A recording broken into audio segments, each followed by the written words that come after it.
Bismillah ar-Rahman ar-Rahim. This is the second part for the video that I've started before. In this video, I'm going to cover the grammar topics included in your end of term assessment for grade 11 general term 3 2023-2024. So if we look at the list of grammar topics that are included in the exam, we have future continuous, we have defining and non-defining relative clauses, gerunds, past perfect continuous, and passives. So we'll talk in details about each of these topics. To start with future continuous, have a look on this example. I will be working in the office at 2 p.m. tomorrow afternoon. So here the speaker plans on doing his job.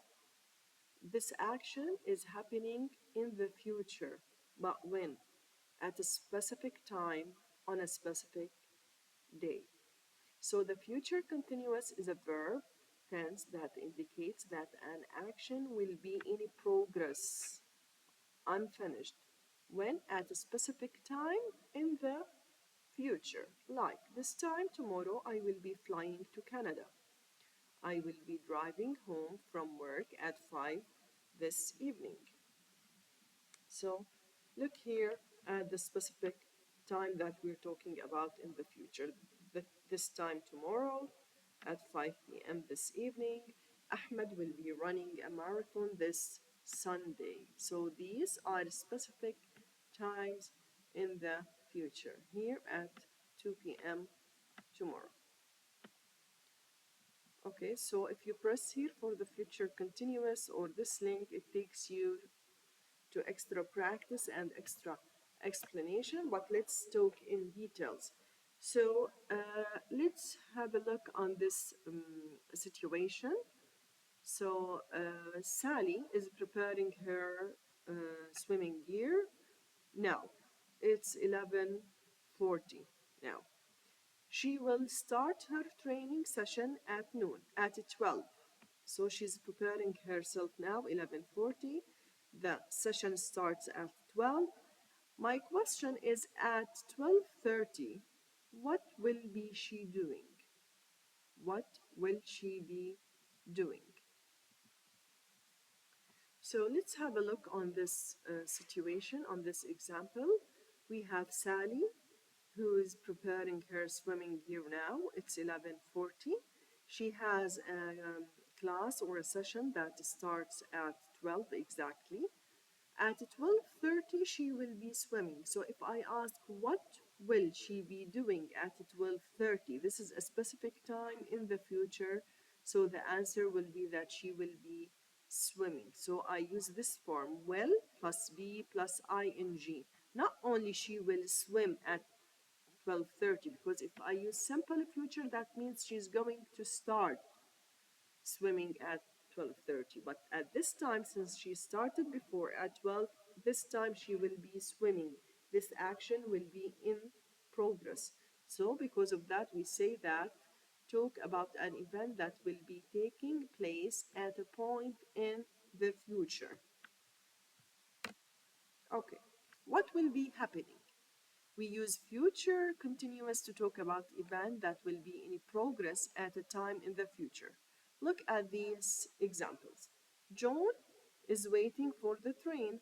The train will depart at 7:15.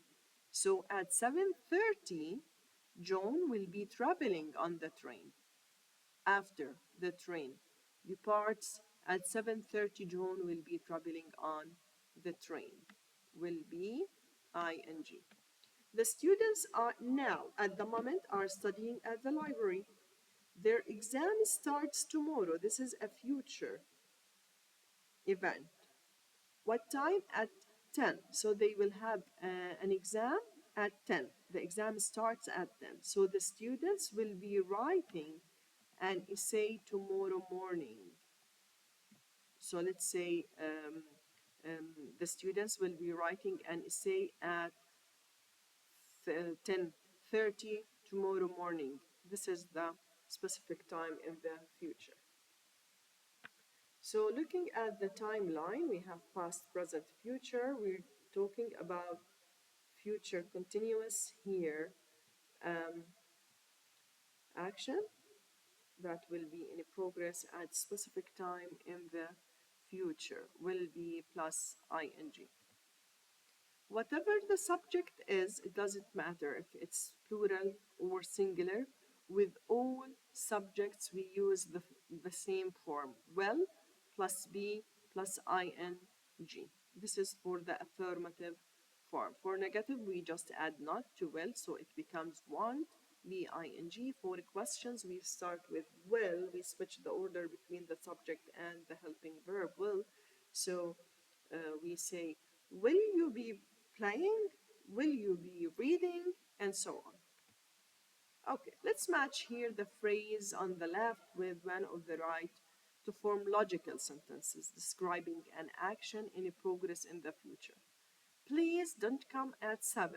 What we will be doing at 7? Let's see. Please don't come at 7 because we will be eating dinner. As Muslims and as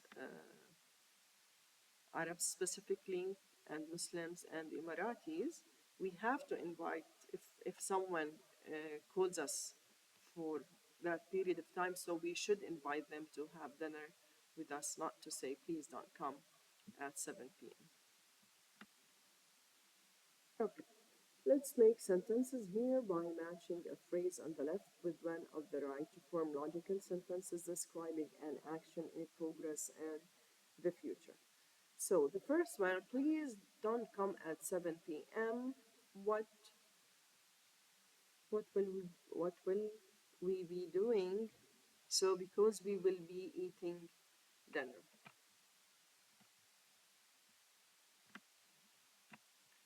It's getting colder each day, so I think that, okay, here I have colder.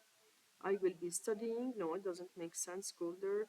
It will be snowing. Yeah, I have colder and I have snowing. So this one works with this one. It's getting colder each day, so I think that it will be snowing by next month. We go on vacation next month. So I need to find something related to vacation. Where's my cursor? Hello. Sorry.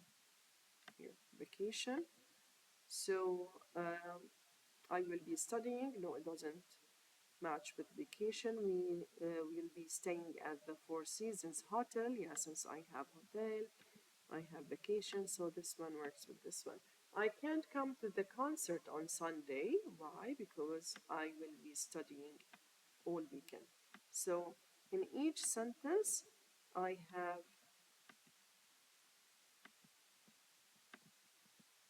what? I have a specific time in the future.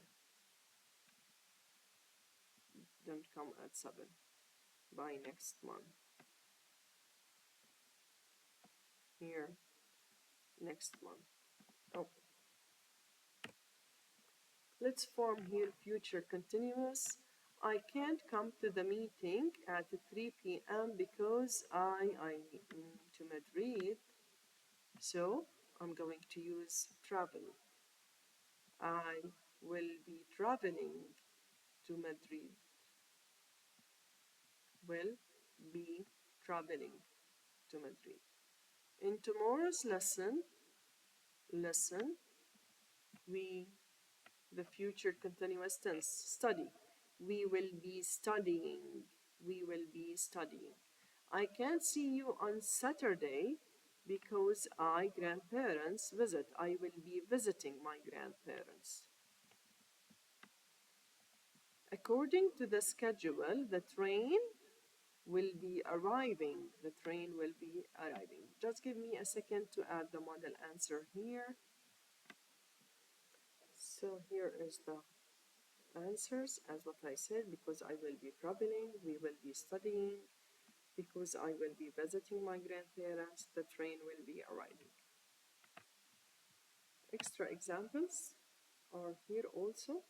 By the end of the year, I will be speaking English like you. I guess she will be working at home for a few more years. We cannot ask Mona to come because she will be um, attending at the office. No, not attending. Sorry. Another example here, another question. Make predictions about the future. By the end of the year, I, English like you. So from the options here, I had speak. I will be speaking. So I can use future continuous to talk about or to make predictions about the future. I guess she at home, since I have home here and I have lived, I guess she will be living at home for a few more years. We cannot ask Muna to come because she and office, so she will be working at the office until late. I expect that everyone, and I have a meeting, so attend. I expect that everyone will be attending the meeting tomorrow. Here we have the second part of the grammar, or let's say the second topic, which is relative clauses. We're going to talk in details what is a clause, what is a relative clause, types of relative clauses, as we have defining and non-defining relative clauses. Look at this example. The email which was sent yesterday, pay attention to the commas, two commas, needs to be read by everyone. So in this sentence, the speaker is saying that all the staff must read the email, but it gives extra information about the email that was sent when it was sent yesterday. In details, we're going to talk about defining and non-defining relative clauses and the difference between them. But in general, what is a clause? When I said a relative clause, clause is a group of words that contains a subject and a verb.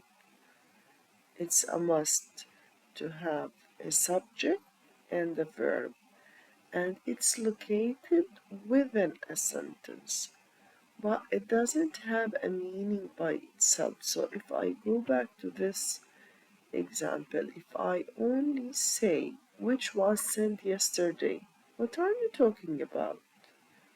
It doesn't have any meaning by itself. It doesn't stand by itself. Okay, so this sentence or this clause comes within a whole sentence, but by itself alone it doesn't convey a full thought or a full meaning. Okay, other examples of a clause: who lives next to me? Okay, something missing in this sentence doesn't have a full thought or a full meaning. Since she laughs out loud. Okay, what happened since she laughs out loud? Or what happened since she laughs out loud? So it doesn't stand by itself. Now, what is a relative clause? We said a clause, now a relative clause. What is a relative clause? A relative clause modifies a noun, identifies a noun. It gives extra information or necessary information about the noun that it modifies. Look at this example. This is the job that my friend wanted. This is the job. Here is the main clause. That my friend wanted. Here is the relative clause.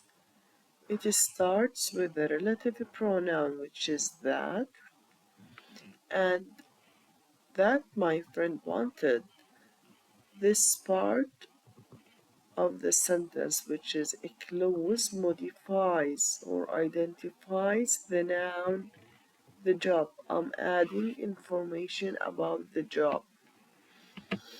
Another important point about a relative clause directly follows the noun that it modifies. If it modifies a noun, not a general idea, so usually or not usually, it follows the noun it modifies. Like one of our teachers who had been living in KSA for many years wanted to go back, so she planned a trip. So here, who, the relative pronoun, comes directly after the noun one of our teachers. One of our teachers. Okay, who refers to one of our teachers. So, can I say one of our teachers wanted to go back who had been living in KSA? No. Look here, the relative clause comes at the end of the sentence, but it doesn't follow the noun that it modifies, which is one of our teachers. So this one is wrong. Any relative clause starts with a relative pronoun. That pronoun heads the adjective clause or the relative clause. Look at this example. The dog that ate the cake is looking guilty. The dog is the noun that I want to add information about. So I added a relative clause that ate the cake or adjective clause. This clause describes the dog, so sometimes we call it adjective clause. So this clause starts with a relative pronoun, which is that. Then I complete the main clause or the main sentence is looking guilty. So here I know that I have more than one relative pronoun according to the noun that I'm modifying. So I use who for people or a person, which for animals or objects or ideas, whose for possession, mulkiya, that I can use it instead of who or which, but with some restrictions. Let's see these restrictions later on. Where for a place, when for time, why for a reason, and so on. Okay? So let's practice now combining sentences together using a relative pronoun. I want to use the second sentence here as a relative clause. So what are the steps that I'm going to follow? The man was tired. Now I want to add information about that man because here he is the word that I want to replace with a relative pronoun. So the man was tired. He caused the accident. So instead of he is a person. So I use who. Okay, who.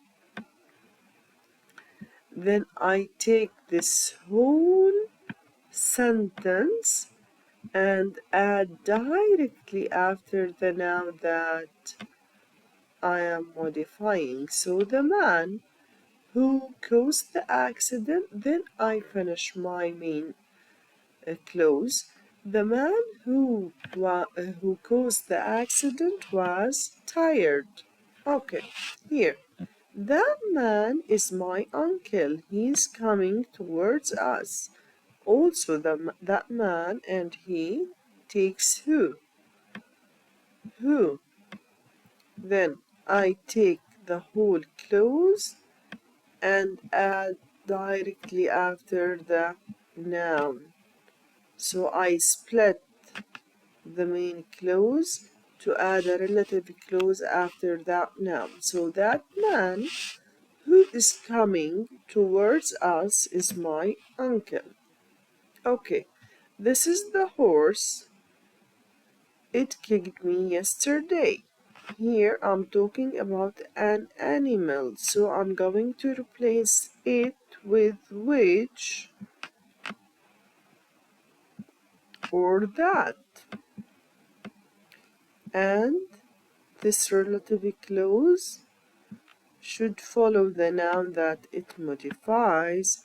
So this is the horse which kicked me yesterday. It's okay if it comes at the end of the sentence, since it follows the noun it modifies, okay? So this is the horse which kicked me yesterday. The nails are rusty, they are in the toolbox. I'm talking about the nails, also which. So, the nails which are in the toolbox are rusty. A cow is an animal. It supplies us with milk, which.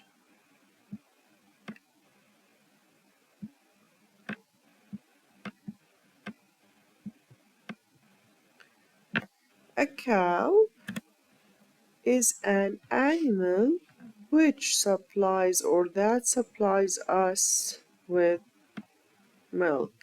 I'm modifying the word animal. Okay, extra practice. A widow is a woman. Her husband is dead. I'm not talking about the woman herself. I'm talking about her husband.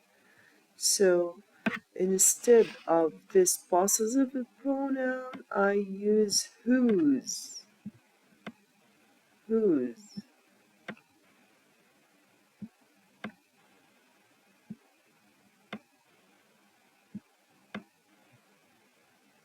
So a widow is a woman whose husband is dead. I'm talking about her husband, not about herself. What was the name of the man whose car broke down? I'm talking about his car, not about the man himself. So, what was the name of the man whose car broke down? I know someone, but I want to tell information about her father. I know someone whose father is a translator.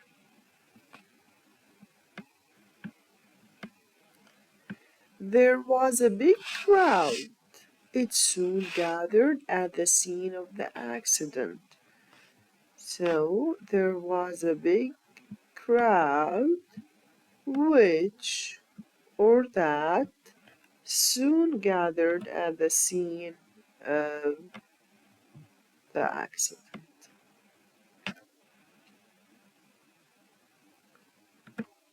Okay, let's practice now using these relative pronouns. My cousin Ethan. Ethan is a person, so who works at NASA is a brilliant scientist.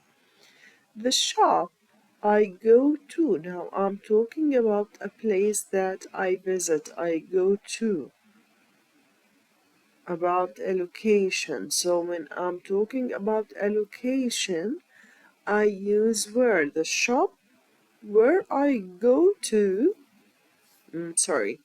is close to downtown. Third one, your shop. Now I'm describing the shop itself. I'm not talking about its location. So which will probably be shut down next year is really old. So what's the difference between 2 and 3? 2, I'm talking about a location that I go to, that I visit. So because of that, we use the relative pronoun where. Your shop, now I'm giving information about that shop as an object. So because of that, I use which. I've met most of the people who are eager to take part. Okay, sorry. Um, who? Do you know the reason? Whenever I have the reason so directly, I use the relative pronoun why. Do you know the reason why our offer was rejected? Do you remember the town where you were born? Pay attention to the difference between where as a relative pronoun or as a WH word and where past of are. The neighbor, I'm talking about his son. So the neighbor whose son is always running around the street is a journalist. Okay. 1999 is the year. I'm talking about a year. I'm talking about time. So I use here when the big earthquake happened. I apologize to the woman. I'm talking about her coffee. Whose coffee I spilled. My cat fur animal, which I love, bit me yesterday. I had never seen the guy who was following me. I use who to refer to a person or to people. The blonde girl in the lineup who has a white hat won the race. I'm talking about the blonde girl. My new car, it's an object, which was in park, was hit from behind. Okay. Here, also still talking about relative clauses. Specifically here, we're talking about a defining relative clause. This is the job that my friend wanted. This is the same example that I used when I identified what a relative clause is. So the speaker in this example is describing his employment and saying that his friend would like to do this work. But look, the pronoun that here is optional. It's put between brackets. Why? Because this sentence is a defining. It adds important information to the noun that it modifies, so I can omit, omission, or delete this pronoun. So what is a defining relative clause? It gives essential information about the noun it refers to. We need this information to identify the particular noun we are talking about, and it's optional to include this relative pronoun in a defining relative clause. Look at these examples. He is the friend who I told you about. Who? Optional. I can say he's the friend I told you about. Still, it conveys a full meaning. And I understand what you want to say. He's the friend I told you about. That's the movie I wanted to see. That's fine. I can delete that here. That's the city I wanted to explore. So the condition for deleting or omitting the relative pronoun in a relative clause is the clause must be a defining one. It adds essential information about the noun it modifies. Okay, here talking about non-defining clauses, but these clauses refer to the whole idea of the sentence, not to a specific noun. So look, my brother has two phones, which I find unnecessary. So the speaker thinks that there is no need for his brother to own two phones or more than one phone. So I use non-defining. How would I know that this one is non-defining? Non-defining clauses always start with a comma. So this clause comes between two commas if it's in the middle of the sentence, or it's preceded by a comma if it comes at the end of the sentence. So this is the comma that I know this clause is a non-defining. So a non-defining gives us extra information about someone or something. It isn't essential, it's just extra, adding extra information, entertaining information for understanding who or what we're talking about. So it gives the speaker's opinion of the fact or the situation. So here, which I find unnecessary, this clause refers to the idea of the main clause, not to a specific noun. He was late, so the idea of being late was unusual, which was unusual. So which was unusual here refers to the whole idea of being late. It's raining. The situation of raining is really annoying. Doesn't refer to a specific noun. I had an interview for a job, which was terrifying me. The idea of having interview was terrifying for me. So I'm referring to a whole idea of the sentence. So to wrap up the difference between defining and non-defining relative clauses, defining relative clauses, I use them without commas. So they add necessary information essential to distinguish which thing or person we are talking about. So I called my brother. Which brother you're talking about? Specifically, I'm talking about my brother who lives in Ontario. So I may have another brother who lives in Spain.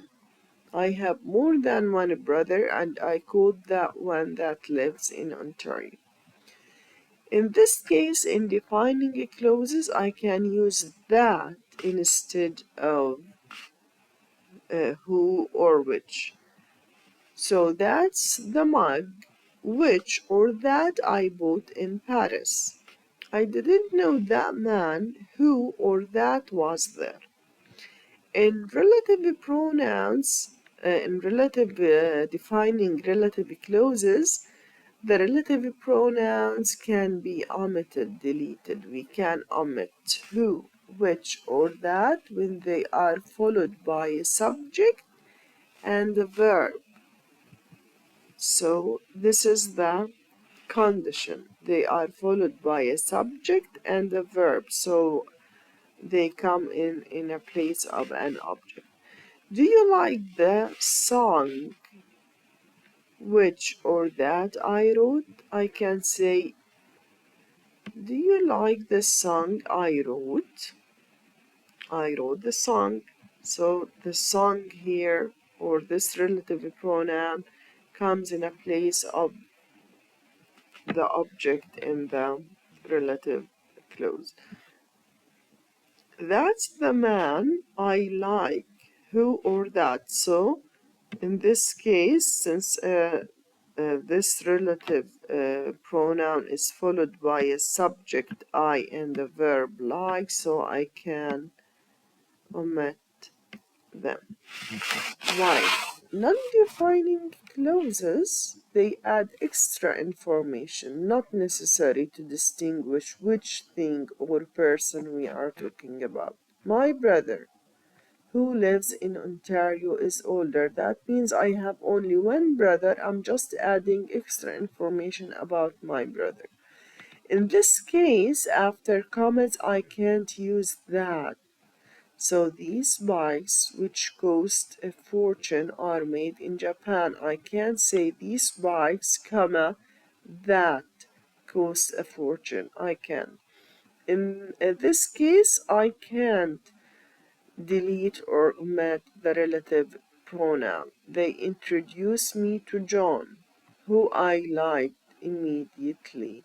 I can't say they introduced me to John, I liked immediately.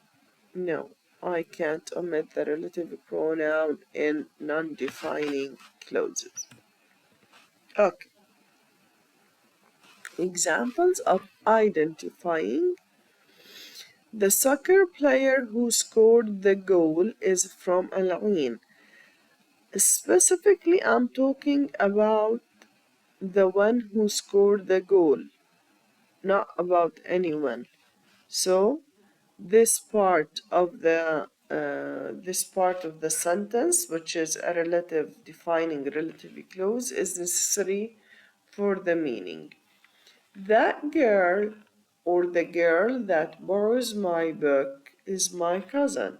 So specifically, I'm talking about the girl that borrows my book. The district where I live is near the post office. I'm talking about which district you're talking about? I'm talking about the district where I live. So it's necessary to add these defining clauses without commas. Examples of non-identifying adjective clauses or relative clauses. Miss Tan is already identified by a proper noun. Who is my English teacher went to Korea last winter. So usually proper nouns already identified by the nouns, by their proper nouns. So what comes after is considered non-identifying. My dog. Okay.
So let's keeping it simple.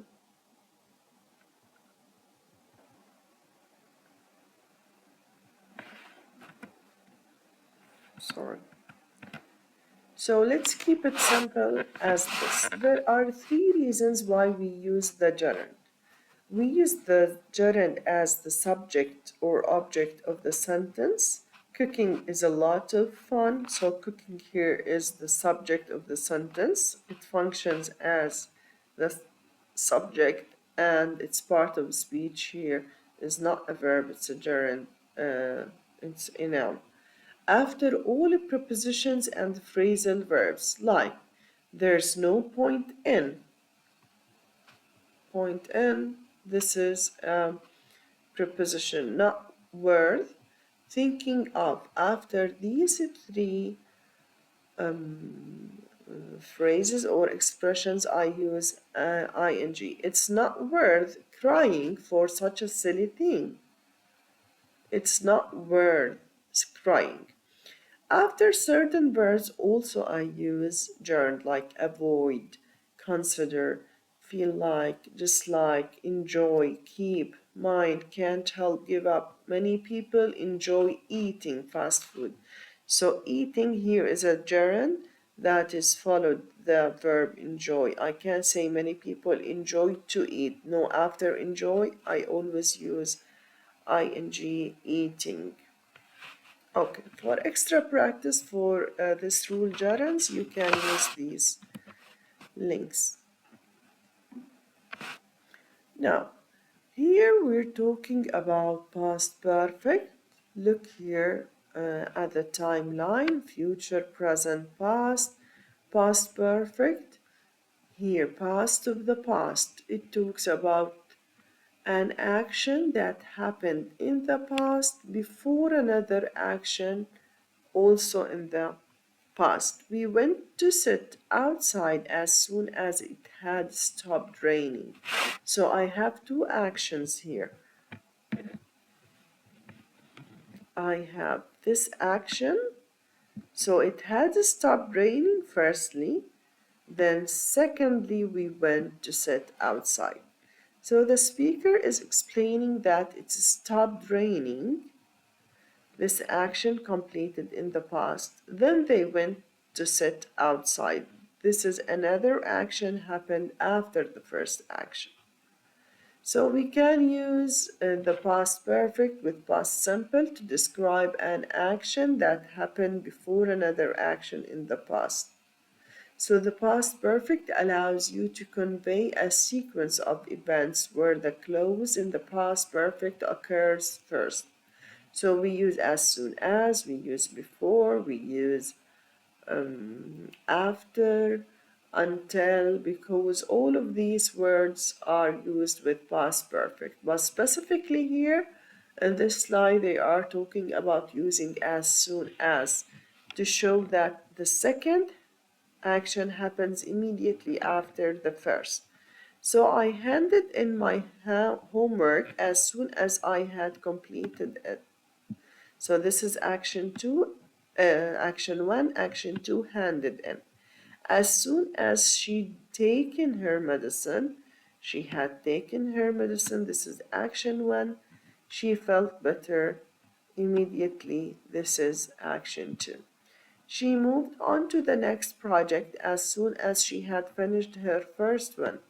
So she had finished her first one, this is action 1, directly or immediately she moved on to the next project. This is action 2. So as what I said before, we use it to talk about action that happened in the past before another action in the past. When I arrived at the station, the bus had already left. So the bus had already left. I use this form when it talks about action 1. Then action 2, I just use simple past, I arrived. So the bus had left firstly, then I arrived using simple past. How do we form past perfect? Whatever the subject is, I use subject plus had plus past participle. For negative, I just add not to had, so it becomes hadn't or had not plus past participle. Any questions, I switch the order between the helping verb had and the subject, so I start my sentence with had subject plus past participle.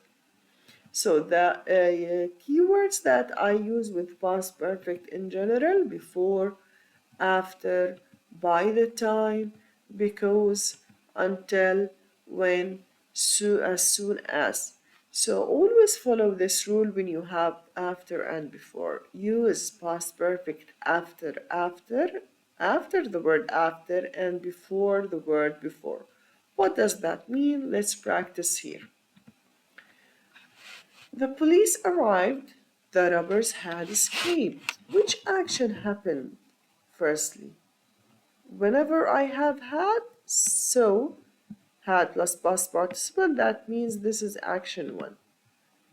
Past simple, this is action 2. So after the word after, I use the first action. So after the robbers had escaped, the police arrived. Okay, after here in the middle, so which action happened firstly? The police arrived. No, this one happened firstly, but I mean which verb, which tense I'm going to start my sentence with. So I'm going to say that the police arrived after the robbers had escaped. Before, use past perfect before. So the robbers had escaped before the police arrived. For extra practice, online activity, video explanation, you can use these links. Okay, still talking about past perfect, but here I'm focusing on past perfect continuous. I had been working at the company for 5 years before I got the promotion. Again here, I have two actions. I had been working and I have got the promotion. This is action 1 and this is action 2. But what is specific about the first action here? Why I'm using this form of the verb had been plus ing? Because here I'm focusing on the duration. I want to say that I spent a long time working at that company for 5 years.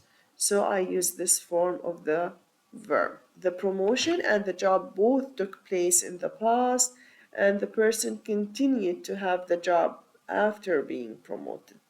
So I use past perfect continuous. Again, this is a hyperlink. If you press on this one, when I share the PowerPoint with you, you can go for extra practice, extra explanation. So I use the subject, whatever the subject is, had been plus ing.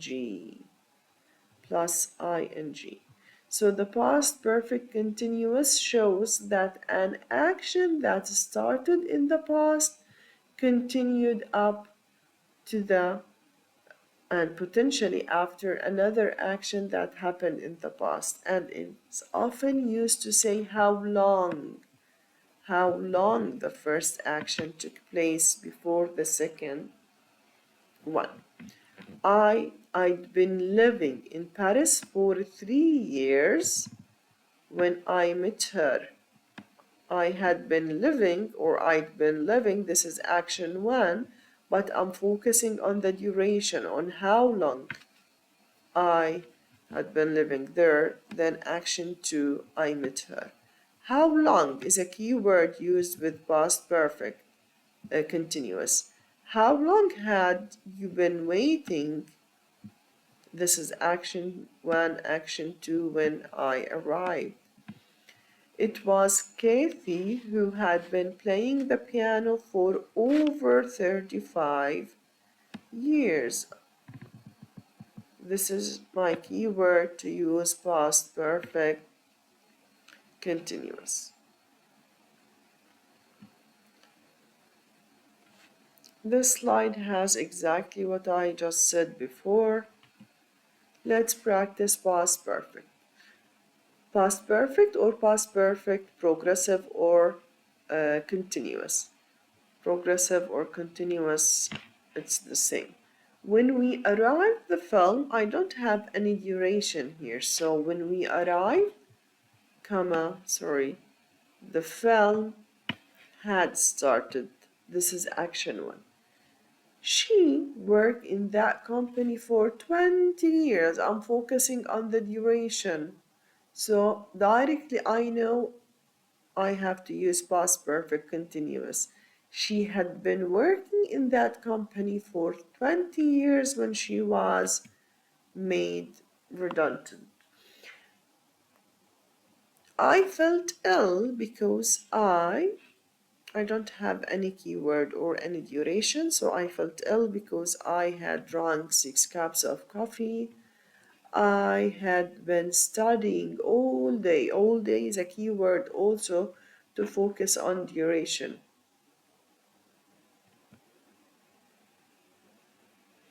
How long? How long? How long had you been living in London when your daughter was born? So you can finish the rest of the exercises by yourself. Just focus if we have any time expression that focuses on the duration. So orally, when I arrived at the airport, I realized that I had forgot my passport. I had broken my ankle, so I couldn't go skiing last year. She had been studying English for 3 years when she took the exam. Also here I have for 2 hours. I had been running for 2 hours, so I was hot and tired. I didn't go to the class because I hadn't done my homework.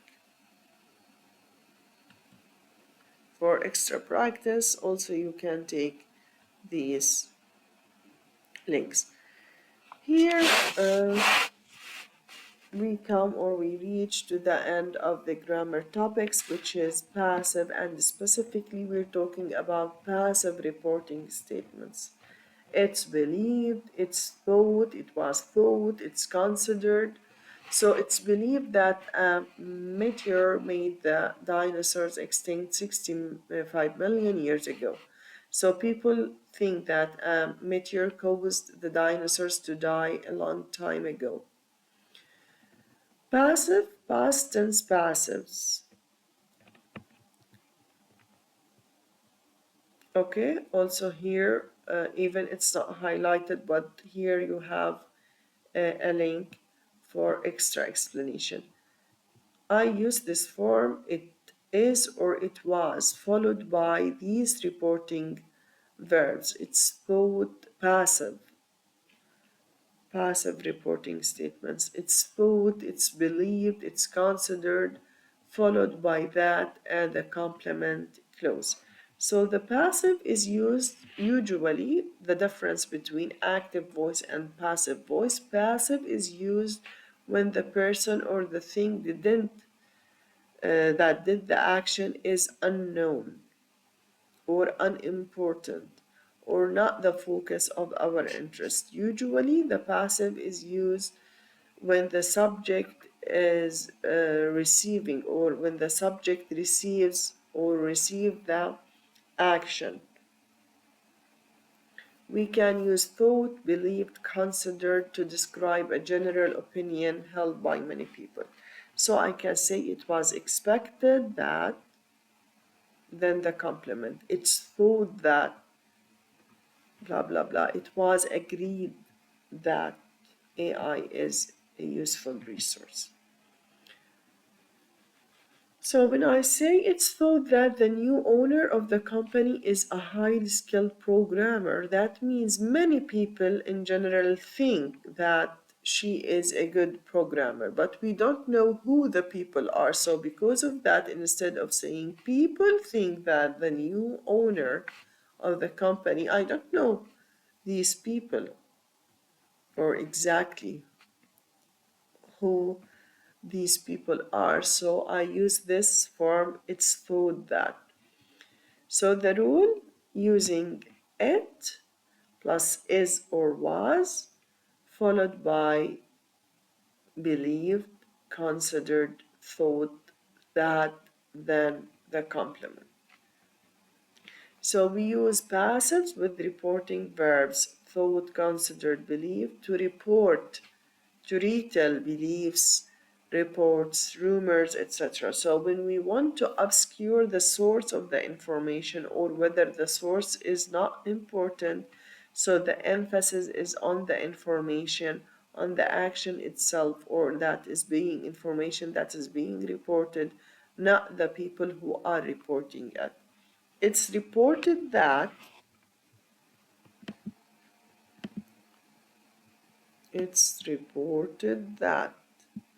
they are the most talented chefs in town. It was believed that. It's now thought that. It was believed that everyone had passed the exam. It's now thought that the rain will continue well into next week. So it, followed by the verb to be, is or was, followed by these reporting verbs, reported, believed, thought, considered, that, then the verb phrase or the complement of the sentence. Let's practice here. Let's change these sentences from active to passive. They say that the film is very good. They say that film. I want to start my sentence with it is, then I have to change this verb to past participle. So it's said that the film is very good. Everybody knows that machines are controlled by computers. Everybody knows that. I want to change this one to passive. It's known. It's known that the machines are controlled by computers. They think that football players are better paid than doctors. Think, I change think to it's thought. I'm following the rule of passive. So they think that I start with it, then a present passive is followed by past participle. They expect that the cost of living is going up. The verb expect, so it's expected that the cost of living is going up. For extra practice, you can take these links again and again. So here we have the functional language. I'm just going to add one point about this functional language. Here you have links where you can practice phrases and expressions used to describe hopes and plans, like I really want, I'm planning to, I hope many people, blah blah blah. For extra explanation, you can take these links. Here you have making predictions and hypothesizing about future. So there are many phrases that you can use. So please, I advise you to take all the links in this PowerPoint that I'm going to share. Here, describing past experiences and events, we have many ways to talk about past, using different past tenses, using time expressions in the past, using linking words. Thank you for listening. I hope that you have benefited from this video. For any question, you can ask me. Thank you.